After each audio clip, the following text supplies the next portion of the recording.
Très chers élèves, bonjour. Avec vous, Mohamed Berhili, enseignant d'éducation physique et sportive au lycée Kashgar direction Youssoufia, Académie Marrakech Safi. Comme vous le savez tous, notre gouvernement a pris la décision qu'on reste chez soi pour éviter la propagation de ce malheureux virus qui est le corona ou le Covid-19. Et puisque notre ministère de l'Éducation nationale nous a incité à communiquer avec vous à travers le net et vous transmettre un savoir de type connaissance conceptuelle, j'ai pris la décision ou l'initiative de vous présenter quelques capsules vidéo concernant le règlement simplifié de quelques activités physiques du petit terrain, en l'occurrence le basketball, le volleyball et le handball, pour vous mettre à jour et pour que lorsque vous revenez aux établissements scolaires, vous serez prêt à aborder quelques activités physiques sur le plan pratique sans méconnaissance du règlement. Je vais lancer la première capsule concernant le règlement du volleyball. Nous allons parler du règlement simplifié et du vocabulaire utilisé dans cette activité physique. Nous commençons par les dimensions du terrain. Il s'agit d'un terrain rectangulaire dont la longueur est de 18 mètres sur 9 mètres. Un demi-terrain mesure 9 mètres sur 9 mètres, c'est-à-dire que chaque équipe doit défendre une surface de 81 mètres carrés. Sur le terrain, deux équipes vont s'affronter, ils sont au nombre de 6 chacune. Si une équipe se présente avec seulement 5 joueurs, elle est considérée comme équipe perdante et son rival, c'est-à-dire l'équipe adverse, va bénéficier d'un forfait et elle va gagner la rencontre. Nous allons mettre l'accent sur quelques règles essentielles.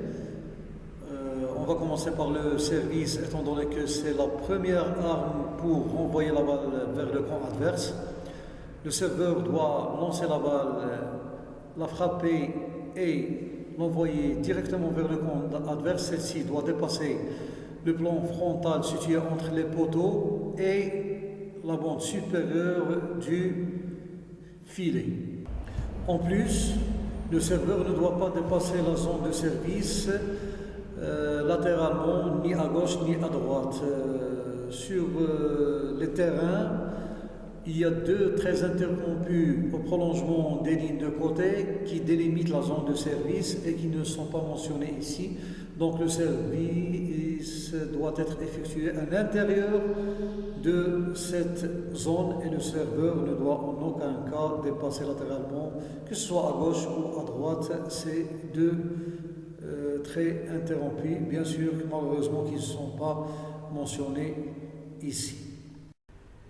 En outre, le serveur ne doit pas piétiner sur la ligne de fond, ni de mettre son pied à l'intérieur du terrain au moment du contact avec la balle.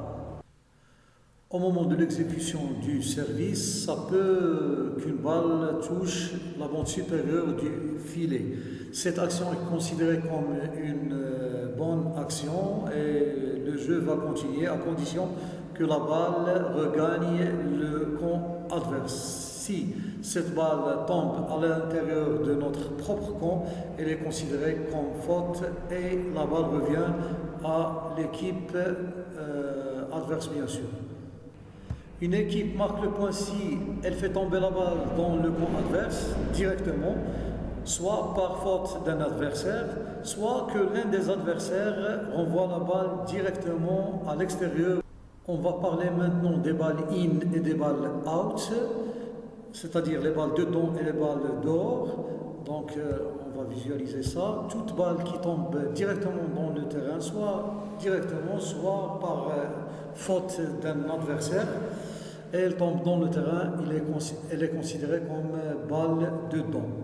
Toute balle qui tombe directement sur l'une des lignes, que ce soit les lignes de côté ou les lignes de côté ou la ligne de fond, elle est considérée comme une balle dedans.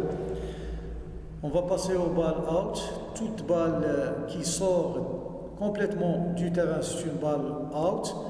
La balle qui touche le plafond, c'est une balle out. Et la balle qui touche les poteaux, c'est une balle out. Si une équipe sert et gagne le point, c'est au même joueur d'effectuer le service. Voilà, il va servir, on a gagné le point, le même joueur va effectuer le service. Si c'est le contraire, le joueur perd le service, c'est à l'équipe adverse de servir. Les joueurs devront effectuer une rotation dans le sens d'une aiguille d'une montre et c'est au joueur, le dernier au fond à droite, qui va servir. Très chers élèves, le plus souvent, vos enseignants d'éducation physique vous mettent dans des situations d'apprentissage à espace et à effectif réduit. Ces situations sont très bénéfiques de point de vue fréquence des contacts avec la balle, réduction des zones de conflit. Si on procède par un match de 6 contre 6, il y aura plus de zones de conflit entre les partenaires et comme ça, des ententes entre les élèves vont surgir lors de l'intervention sur la balle. Donc on est contraint de vous mettre dans des situations à espace réduit et à effectif réduit, bien sûr. Le joueur du volleyball peut toucher la balle avec n'importe quelle partie du corps, les pieds, la tête, les mains, voilà, lors du match. Mais il ne doit pas tenir la balle, il ne doit pas encore coller la balle à ses paumes de main, ni d'accompagner la balle, bien sûr. Alors, lors d'un match, le maximum de touches est 3 touches pour l'équipe. Il y a une exception, bien sûr. Lors du contre, la touche du contre est annulée, elle n'est pas considérée comme touche de balle. Alors, si le compte, voilà, le compte ne compte pas comme touche, on va voir ça visuellement. Voilà un contre, la première, la deuxième et la troisième. C'est-à-dire que le compte n'est pas compté comme touche de balle. Le joueur de volleyball ne doit pas toucher le filet. Il peut intervenir sur des balles qui touchent le filet et restent dans son propre camp à condition que ces balles ne tombent pas par terre. Il ne doit pas mettre son pied à l'intérieur du camp adverse. Il ne doit pas intervenir sur des balles qui se trouvent au-delà du plan frontal, au-dessus de la bande du filet. Alors, une équipe est considérée comme équipe gagnante si elle remporte 3-7 gagnants. Si l'équipe est à égalité avec l'équipe adverse 2-7 à 2-7, on va départager l'équipe gagnante en allant jusqu'au 5e set qui sera joué à 15 points avec 2 points d'écart. Très chers élèves, merci de votre attention. Cette capsule vidéo touche à sa fin. Je vous laisse et je vous souhaite bonne santé et bonne prospérité. Et merci.